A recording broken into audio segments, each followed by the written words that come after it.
प्यारे विद्यार्थियों, आज हम सब लोग मनुष्य के पाचन तंत्र के बारे में बात करेंगे।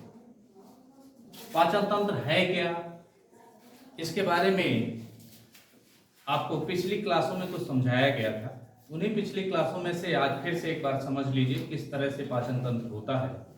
तो मनुष्य तथा अन्य जितने भी उच्च श्रेणी के जंतु होते हैं, सभी जंतुओं में यह देखने को मिलता है कि एक ऐसा अंग होता है जो पाचन में भाग लेता है। उस पाचन अंग को हम कहते हैं आहार नाल। इंग्लिश में बोलते हैं उसको एलिमेंट्री कैनाल या गैस्ट्रो इंटेस्टाइनल डक्ट के नाम से भी उसे जाना जाता है। अब होता क्या है कि जो आहार नाल होती है वह आहार नाल के साथ साथ कुछ पाचक ग्रंथियां भी होती हैं जो कि पाचन में भाग लेती हैं, और उन पाचक ग्रंथियों में से पाचक एंजाइम निकलते हैं। वो पाचक एंजाइम पाचन की क्रिया करते हैं, और इस तरह से यह कहा जा सकता है कि आहार नाल तथा पाचक ग्रंथियां तथा इससे निकलने वाले एंजाइम्स या जूस तथा पाचन की संपूर्ण तंत्र को हम डाइजेस्टिव सिस्टम या पाचन तंत्र कहते हैं। अब यह देखना है कि पाचन तंत्र को हम किस तरह से डिवाइड करके बांट सकते हैं, अध्ययन कर सकते हैं। उसमें से पाचन तंत्र में पहला जो स्टेप होता है, पहला स्टेप यह होता है कि कुछ चीजें पहला स्टेप समझने से पहले कुछ चीजें और आपको समझ लेना आवश्यक है।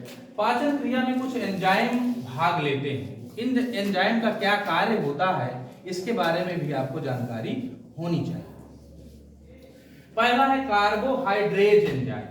एंजाइम के बारे में समझ लीजिए। एंजाइम एक प्रकार का बायोलॉजिकल कैटलिस्ट होता है, एक जैव उत्प्रेरक होता है जो किसी भी जैव रासायनिक अभिक्रिया की दर को बढ़ा देता है या घटा देता है। उसे हम क्या कहते हैं, एंजाइम कहते हैं। बात समझ में आ रही है।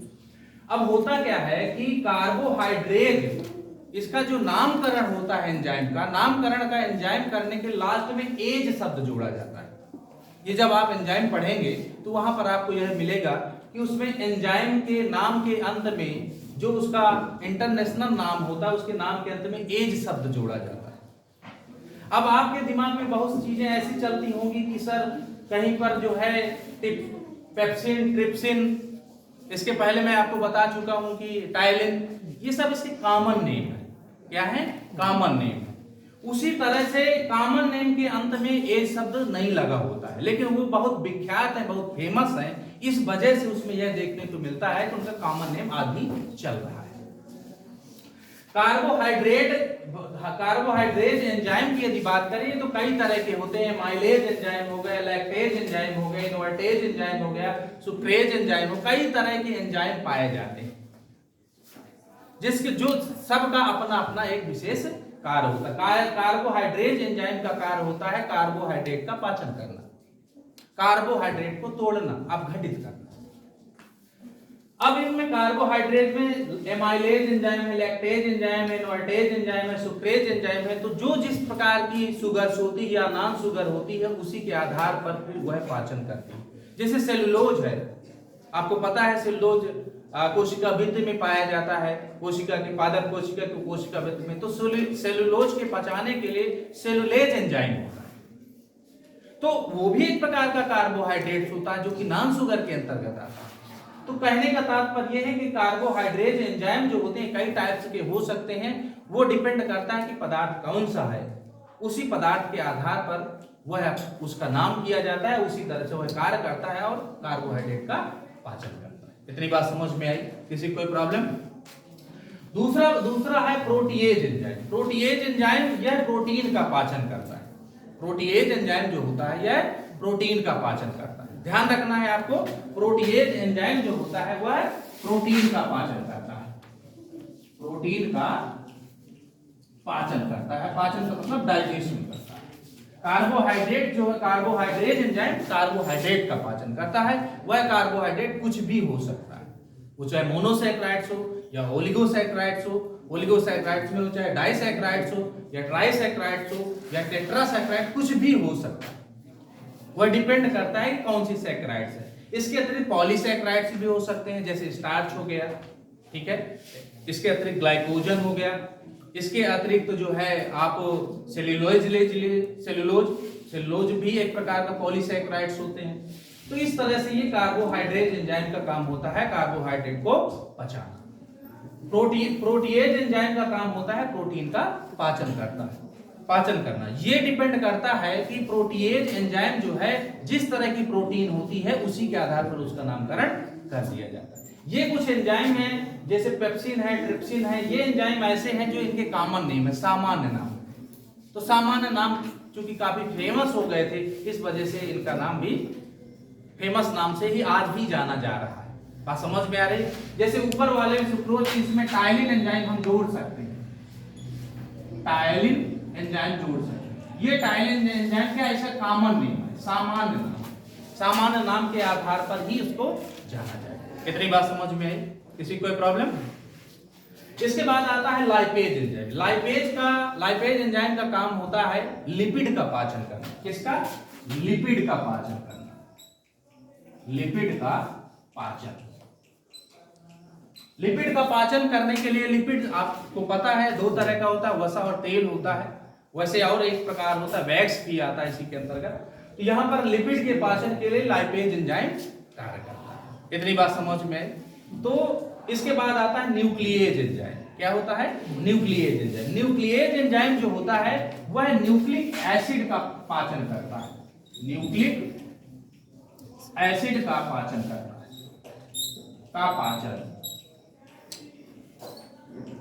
न्यूक्लिक एसिड आपको पता है कितने प्रकार का होता है? दो प्रकार का, डीएनए एंड आरएनए। सबको पता है डीएनए और आरएनए।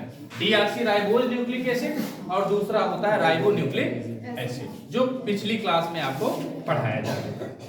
अब क्या है यहाँ पर देखना है कि न्यूक्लिएज एंजाइम जो होता है यह डीएनए और आरएनए जो भी होते हैं उनको अपघटित करता है और अपघटित करके उनको धीरे धीरे अपघटित करके कहते हैं न्यूक्लियोटाइड। पॉलीन्यूक्लियोटाइड में पहले तोड़ता है, फिर न्यूक्लियोटाइड में तोड़ता है, फिर न्यूक्लियोसाइड में तोड़ता है, फिर पेंटोज शुगर, नाइट्रोजनस बेस और फास्फोरिक एसिड सब अलग हो जाते हैं। बात समझ में आ रही है? अब इस तरह से एक बार फिर समझ लीजिए, कार्बोहाइड्रेट एंजाइम का कार्य है कार्बोहाइड्रेट का पाचन करना, प्रोटीएज एंजाइम का कार्य है प्रोटीन का पाचन करना, लाइपेज एंजाइम का काम है लिपिड का पाचन करना, न्यूक्लिएज एंजाइम का काम है न्यूक्लिक एसिड अर्थात डीएनए और आरएनए का पाचन करना। इतनी बात समझ में आ गई? किसी कोई प्रॉब्लम? अब देखिए, अब हम बात करते हैं यहाँ पर पाचन तंत्र की बात करते हैं। तो पाचन तंत्र में यह देखने को मिलता है कि पाचन तंत्र को हम कई भागों में बांट करके अध्ययन करेंगे। पहला इसका जो पोर्शन है वह आपको बताया जा चुका है कि मुख गुहा तथा ग्रसनी पहला पोर्शन है, या इसी को बोलते हैं मुख ग्रासन गुहिका के नाम से जाना जाता है। इसको बोलते हैं इंग्लिश में अगर बोले माउथ, बक्कल कैविटी या ओरल कैविटी एंड फेरिंग्स के नाम से भी जाना जाता है। अब है क्या, हम यहाँ पर मुख की बात करें तो ये मुख यहाँ पर लिखा हुआ डायग्राम में जैसे आप देख रहे हैं। इस डायग्राम में मुख के अंदर देखेंगे तो मुंह जो होता है वह दो जबड़ों से बंद होता है और दो जबड़ों में से नीचे वाला जो जबड़ा होता है वह चल होता है, ऊपर वाला स्थिर होता है। इतनी बात समझ में?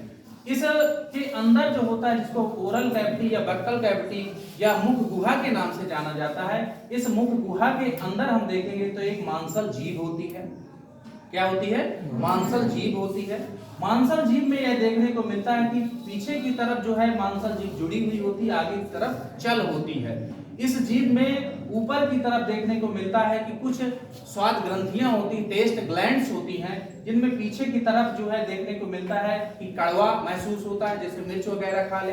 आगे की तरफ जीभ में अगर देखने को मिलेगा तो वह मीठा महसूस करती है, किनारे किनारे पर वह खट्टा महसूस करती है अर्थात खट्टा स्वाद का महसूस करती है। अगल बगल किनारे में नमकीन वगैरह का भी स्वाद मिलता है। तो ये हो गई उसकी क्या कहते हैं स्वाद ग्रंथियों की बात। इसके बाद अब आते हैं हम इसमें दांत पाए जाते हैं। तो एक वयस्क मनुष्य में 32 दांत होते हैं।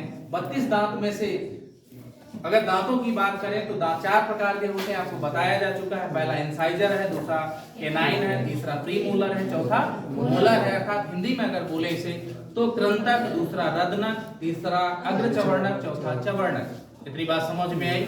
सबका अपना अपना कार्य होता है।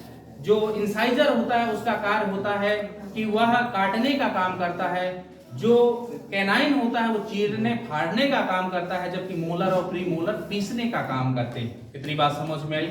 जीभ इन सब चीजों में मदद करती है, सहायता करती है। समझ में आ रहा है कि नहीं आ रहा है? आ रहा है ना? हाँ, अब आगे देखो।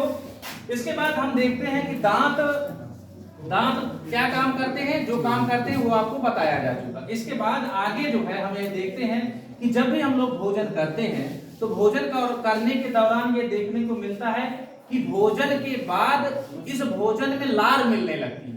तो लार जो है, लार ग्रंथियों से स्रावित होती है। लार ग्रंथियां दो तरह की होती हैं, एक माइनर होती है, एक मेजर होती है।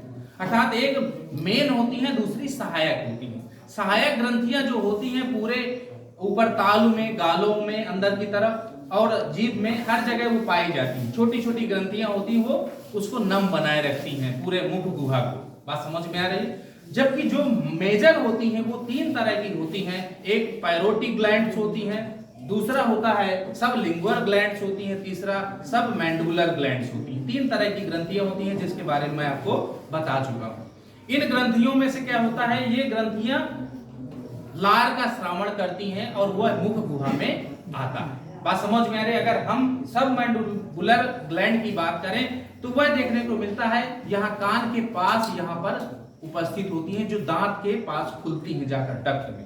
वाटसन डक्ट के नाम से जानते हैं उसकी जो निकलती। इसके बाद जो पैरोटिक ग्लैंड्स होती है, वो ग्लैंड जो है नीचे की तरफ होती है, नीचे के जीभ के नीचे होती है और वह जाकर के जीभ के नीचे खुलती है। और वो जिस डक्ट के द्वारा खुलती है उसे एक्सटेंशन ग्लैंड्स डक्ट के नाम से जाना जाता है। जबकि सब लिंगुअल ग्लैंड्स जो होती है वो दांत के पीछे और जीभ के बीच में वह खुलती है। इस तरह से यह देखा जाता है कि जो लार होती है वह लार मुख में भोजन के चबाने के दौरान स्रावित होती है।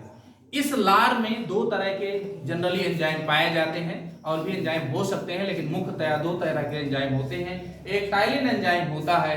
टाइलिन एंजाइम का कार्य होता है स्टार्च को माल्टोज में परिवर्तित करना। इसीलिए हम अगर बहुत देर तक रोटी अगर चबाते हैं तो वह हमको मीठी लगने लगती है, क्योंकि स्टार्च जो होता है वह माल्टोज में बदल जाता है। माल्टोज एक प्रकार की शुगर होती है, अर्थात मीठी होती है, इसलिए हमें रोटी बहुत देर तक सूखी चबाए तो वह मीठी लगने लगती है। इतनी बात समझ में आई?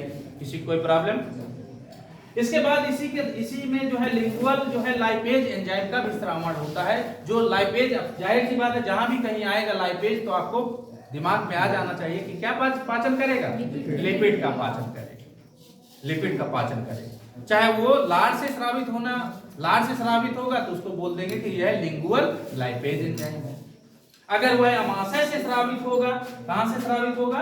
अमाशय से अगर स्रावित होगा तो बोल देंगे गैस्ट्रिन लाइपेज एंजाइम है। बात समझ में आ रही?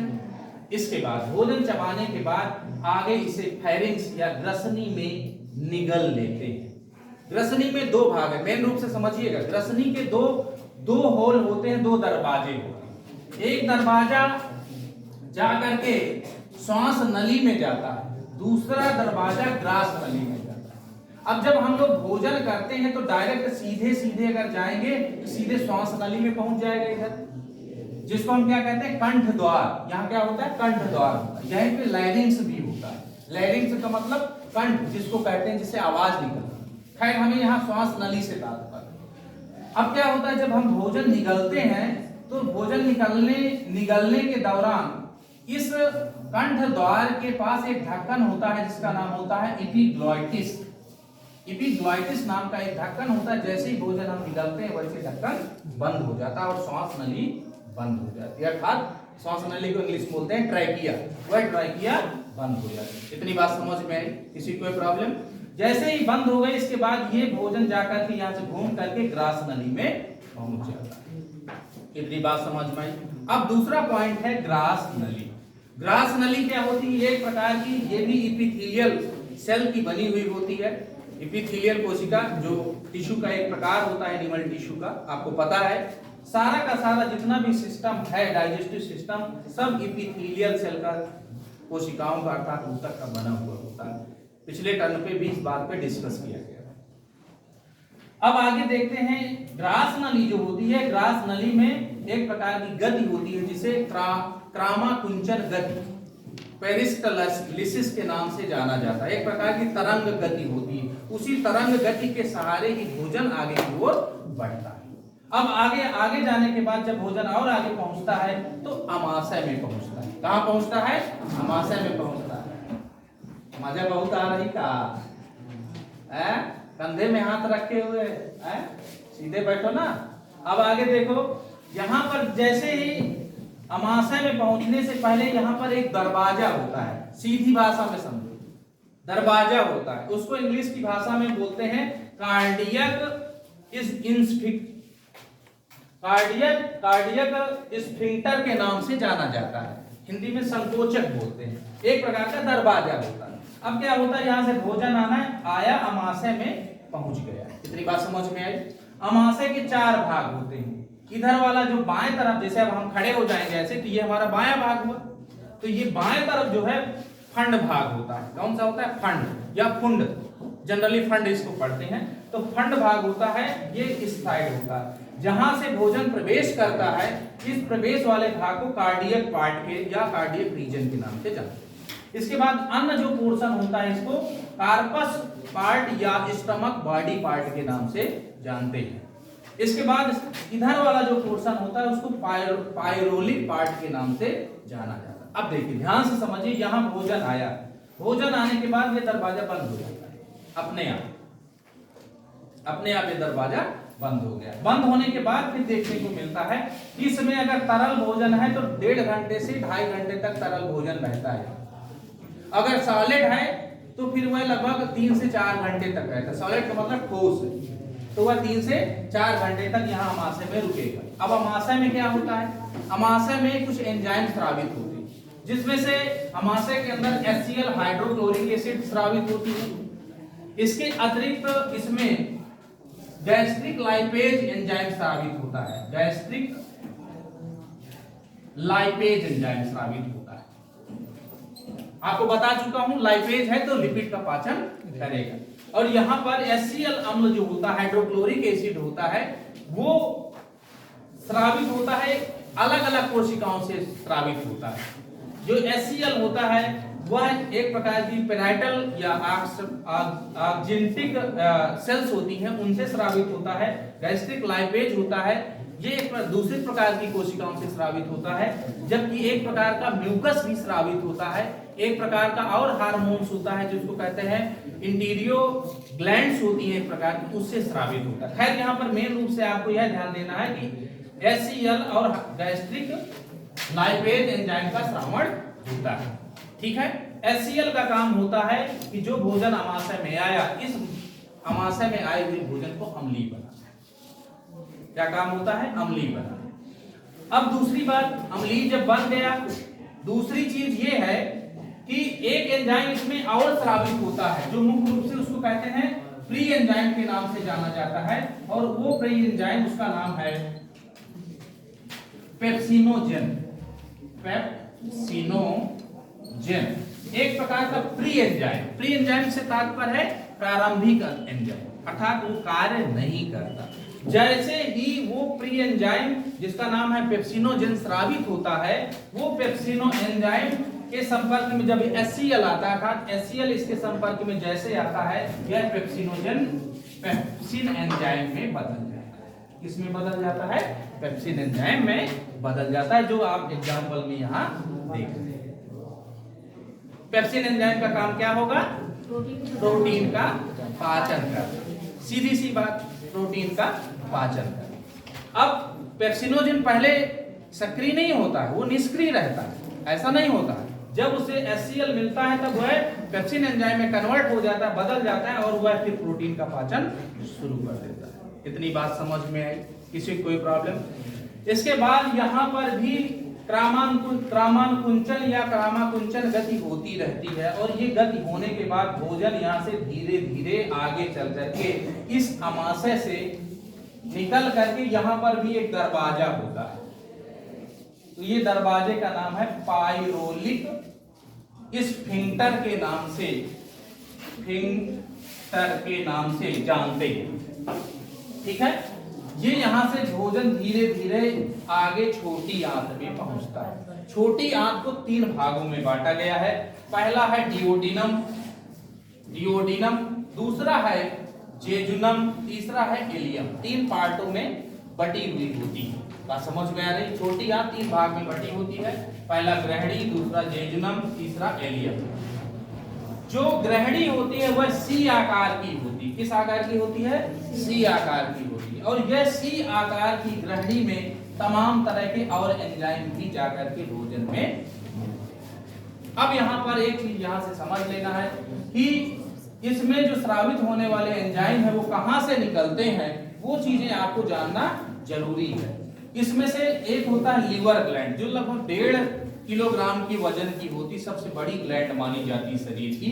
इसमें मुख्य रूप से कई चीजें स्रावित होती हैं, लेकिन मुख्य रूप से यहाँ पर हम बताना चाहेंगे कि एक पित्त रस स्रावित होता है। क्या होता है? पित्त रस, बाइल जूस।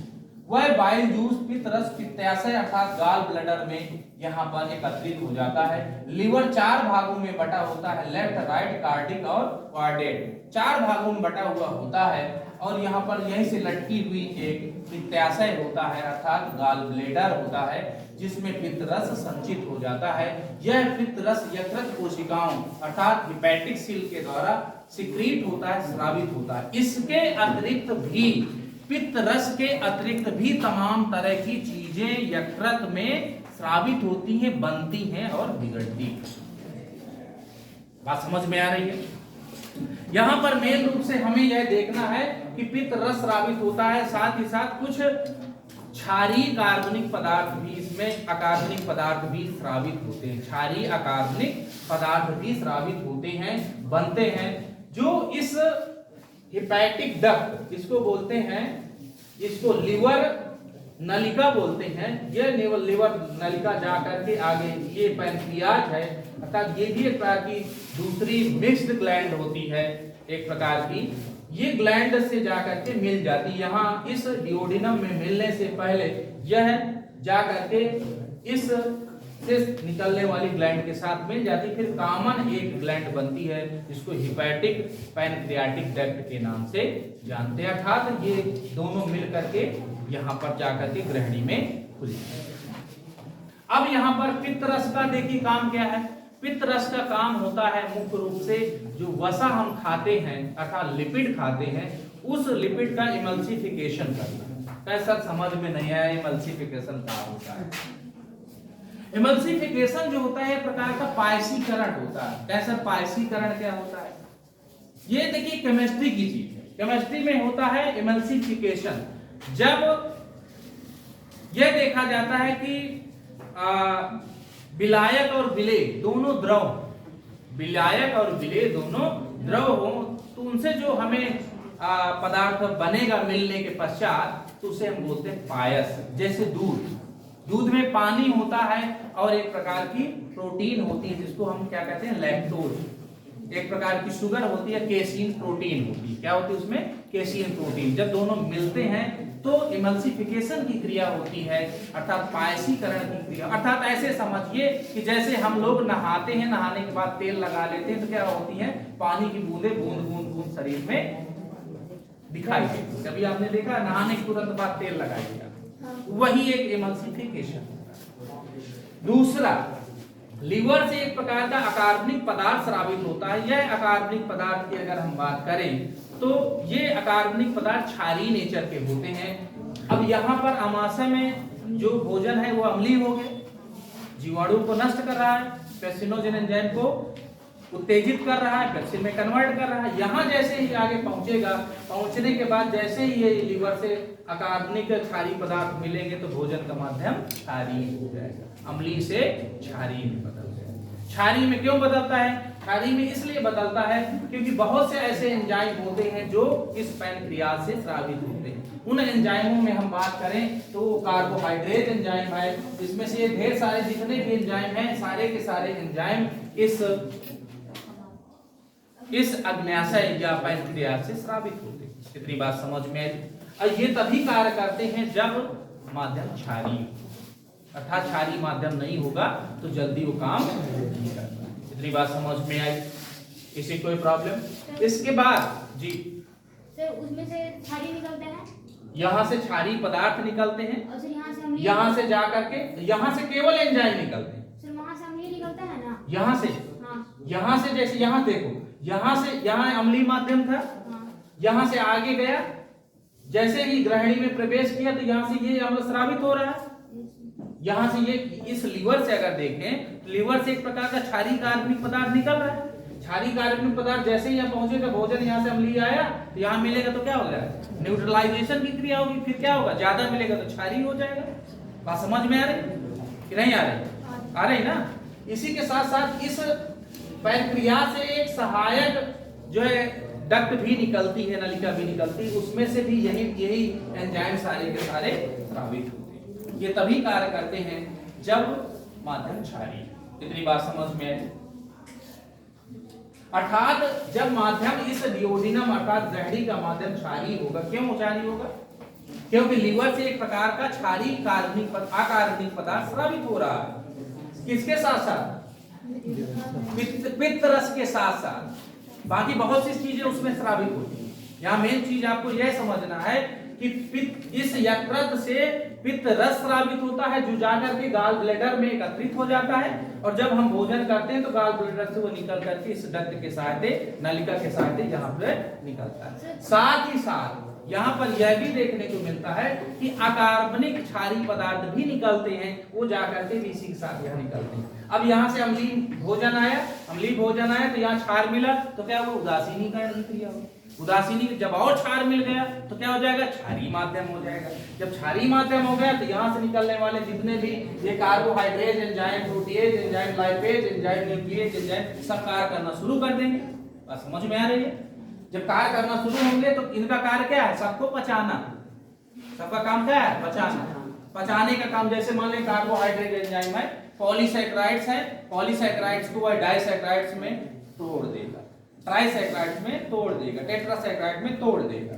प्रोटीएज है, पेप्टोन्स में तोड़ देगा और छोटे छोटे टुकड़ों में वह तोड़ देगा। लाइपेज है, यह ग्लिसरॉल और फैटी एसिड में तोड़ देता है। इसके बाद भोजन यहाँ से जाने के बाद, यहाँ डिओडिनम से आगे जाने के बाद जेजुनम में जाता है, जो कि छोटी आंत का भाग होता है। यहाँ पर ढेर सारी प्रकार की ग्लैंड्स होती हैं, ग्रंथियां होती हैं, और इन्हीं ग्रंथियों में भी यह देखने को मिलता है कि इसमें कुछ विलाई पाए जाते हैं, अंकुर पाए जाते हैं, जिनका कार्य है अवशोषण करना। जो भी भोजन पच रहा है उस भोजन को अवशोषित करने का काम कौन करता है, विलाई। अर्थात कोशिका होती है, उनमें विलाई पाई जाती है, सूक्ष्म, उनको अंकुर बोलते हैं, और उन्हीं विलाई के अंदर छोटी छोटी और संरचनाएं पाई जाती हैं, जिसमें रुधिर की कोशिकाओं का एक जाल होता है, उसको बोलते हैं माइक्रोविलाई। हिंदी में बोलते हैं रसांकुर। क्या बोलते हैं, रसांकुर। और जब माइक्रो हो गया तो क्या हो गया, सूक्ष्मांकुर। क्या हो गया, सूक्ष्मांकुर। अर्थात जो छोटी आंत का जो जेजुनम पार्ट होता है, इस जेजुनम पार्ट में कोशिकाएं, कई प्रकार की कोशिकाएं, 3, 4, 5 प्रकार की कोशिकाएं, 5 प्रकार की कोशिकाएं पाई जाती हैं। उन 5 प्रकार की कोशिकाओं में कुछ कोशिकाएं ऐसी होती हैं जिनमें रसांकुर पाए जाते हैं, अर्थात विलाई और माइक्रोविलाई पाए जाते हैं। सारी कोशिकाओं में नहीं पाए जाते, कुछ में पाए जाते हैं, और उनमें होती हैं रुधिर केशिकाएं, ब्लड कैपिलरीज होती हैं। उन ब्लड कैपिलरीज का काम होता है कि जो भोजन पच रहा है उस भोजन को अवशोषित कर लेना। क्या काम है, अवशोषित कर लेना। अब क्या होता है, जब अवशोषित कर लिया भोजन को, तो अवशोषित करने के बाद ब्लड में पहुंच गया जितना भोजन हमने खाया। क्या क्या पहुंचा उसमें कार्बोहाइड्रेट भी पहुंचा, प्रोटीन भी पहुंचा, लिपिड भी पहुंचा, कुछ जो है न्यूक्लिक एसिड भी पहुंचा, अन्य चीजें भी थोड़ा बहुत उसमें पहुंचती। अब क्वेश्चन बनता है, पहुंचने के बाद जाता कहां, जाते कहां है? जितने भी ये जेजुनम की जो रसांकुर होते हैं अवशोषित करने के बाद फिर लिवर में इसको कहां भेजते हैं, लिवर में भेजते हैं। और लिवर में भेजने के बाद फिर इसका छानन क्रिया होती है। जो आवश्यक चीजें हैं ब्लड में, वो आवश्यक चीजें यहाँ लीवर जो है उसको छांटता है और छांटने के बाद जो अच्छी चीजें बचती हैं वही ब्लड में भेज देता है। बात समझ में आ रही है? भेजने के बाद आगे जाकर के यह किडनी में जाता है, वहां क्षमता वो अलग चीज, वो आपको उत्सर्जन तंत्र अर्थात रिस्पिरेटरी सिस्टम में बताया है। फिर आगे जो है यहाँ से भोजन आगे यहाँ अवशोषित कर लिया गया, अवशोषित होने के पश्चात एलियम में जाता है। यहाँ से जाने के बाद यह छोटी आंत का जो लास्ट वाला भाग है ये बड़ी आंत में खुलता है। इस बड़ी आंत जहां पर खुलती है उसको सीकम बोलते हैं। क्या बोलते हैं? सीकम बोलते हैं। बहुत जल्दी है क्या? अब आगे क्या है? क्या बोलते हैं? सीकम बोलते हैं। सीकम का एक पूंछ जैसी संरचना निकली होती है, आप सब लोग जानते हैं, उसको बोलते हैं अपेंडिक्स। कहते हैं अपेंडिक्स का दर्द बहुत तेजी से हो रहा, बड़ी दिक्कत हो रही है, ऑपरेशन कराना। क्यों? कारण है यहाँ पर अपेंडिक्स में देखने को मिलता है। इस अपेंडिक्स का जो कार्य है, इसका कार्य है सेलुलोज का पाचन करना। क्या काम है? सेलुलोज का पाचन करना। सेलुलोज होता कहाँ है? पादप कोशिका। तो जो भी जानवर हैं जो पौधे की पत्तियां घास फूस खाते हैं उन सबको पचाने के लिए इसकी आवश्यकता पड़ती है, क्योंकि इसी अपेंडिक्स में ही सेलुलोज एंजाइम पाया जाता है जो कि सेलुलोज को पचाने की क्षमता रखता है। हम लोग तो घास खाते नहीं, तो हम लोग जब घास नहीं खाते हैं तो हमारे शरीर में यह अवशेषी अंग अर्थात अवशेषी अंग के रूप में, यह वेस्टिजियल आर्गन के रूप में, अवशेषी अंग के रूप में अभी भी बचा हुआ है। अब होता क्या है? दर्द कब होता है? दर्द तब होता है जब इसमें कोई कण यहाँ से जाकर के पहुंच गया भोजन तक। जब भोजन का कण पहुंच गया तो क्या हो जाता है? यहाँ पर इन्फेक्शन हो जाता है। इन्फेक्शन हो जाता है तो सूज आती है, स्वेलिंग आ जाती है। स्वेलिंग आने की वजह से दर्द महसूस करता है आदमी, तो डॉक्टर इसको काट करके हटा देता है, क्योंकि काम तो इसका कुछ है नहीं, फालतू। इसके बाद आगे देखो, यहाँ तक तो सारा कुछ अवशोषण। इसके बाद फिर जो अपचा भोजन है, जो बिना पचा भोजन है, वो बड़ी आंत में जाता है। बड़ी आंत को 3 भागों में बांटा गया है: असेंडिंग कॉलम, ट्रांसवर्स कॉलम और डिसेंडिंग कॉलम। चढ़ती हुई कॉलम, ट्रांसवर्स कॉलम और उतरती हुई कॉलम। ठीक समझ में? इस कॉलम में जो है क्रमानुकुंचन गति होती रहती, उसी गति के सहारे भोजन, अपचा भोजन धीरे धीरे आगे पहुंचता है। यहाँ पर सिर्फ और सिर्फ कुछ विटामिन और जल का अवशोषण होता है, बाकी कुछ नहीं। अब लोगों को कहते हैं कि हमको कब्ज बन गई है, बड़ी दिक्कत है सर, लैट्रिन नहीं हो रही, 10 बार जाना पड़ा। कारण यहाँ पर जो है क्रमानुकुंचन जो गति हो रही है, उस गति के सहारे अपचा भोजन जाता है, लेकिन यहाँ पर होता क्या है? हम लोगों की अनियमितता के कारण, अब जैसे लैट्रिन लगी हुई है तो क्या करते हैं हम लोग? नहीं जाते, कुछ देर रुक गए, तो यहाँ पर जो क्रमानुकुंचन गति के द्वारा आगे अपचित भोजन गया। अब इसमें हंसने की क्या बात है भाई? सब कोई करता है भाई, अपचित भोजन है तो ठीक है। अब यहाँ देखिए कब्ज कब बनता है? यहाँ पर जब ये सूख जाता है, अपचा भोजन सूख गया, जब सूख गया तो जो क्रमानुकुंचन गति हो रही वो धीमी हो जाती। अब किसी को कहते हैं डायरिया हो गया। डायरिया कब होता है? जब ये क्रमानुकुंचन गति तेज हो जाती है, तेज होकर के बड़ी तेजी से यहाँ पर भोजन आगे बढ़ जाता है, और आगे बढ़ करके जैसे ही यहाँ मलाशय में पहुंचा तो ऐसे लगेगा कि ये जो है लैट्रिन भागना पड़ेगा। तो क्या होता है? यहाँ पर सामान्य दशा की बात करते हैं कि धीरे धीरे यहाँ से आता है, मलाशय में एकत्रित होता है, और जैसे ही मलाशय में पहुंचा तो ये लगता है कि लैट्रिन जाना होगा, तो हम लोग फिर लैट्रिन चले जाते हैं। और ये लास्ट इसका पोर्शन जहाँ से यह अपचित भोजन निकलता है, जिसको मल कहते हैं, या इसको कहते हैं गुदा द्वार या एनल ऑरिफिस के नाम से जानते हैं। बात समझ में आ रही है? ये बात समझ में। एक चीज और यहाँ पर बताना जरूरी है। आज हम सब लोग, सबसे बड़ी हम लोगों के पास समस्या ये है कि हम लोग कहते हैं कि हम लोग गला जल रहा, गैस बहुत बन रही है, ये बहुत बड़ी समस्या है।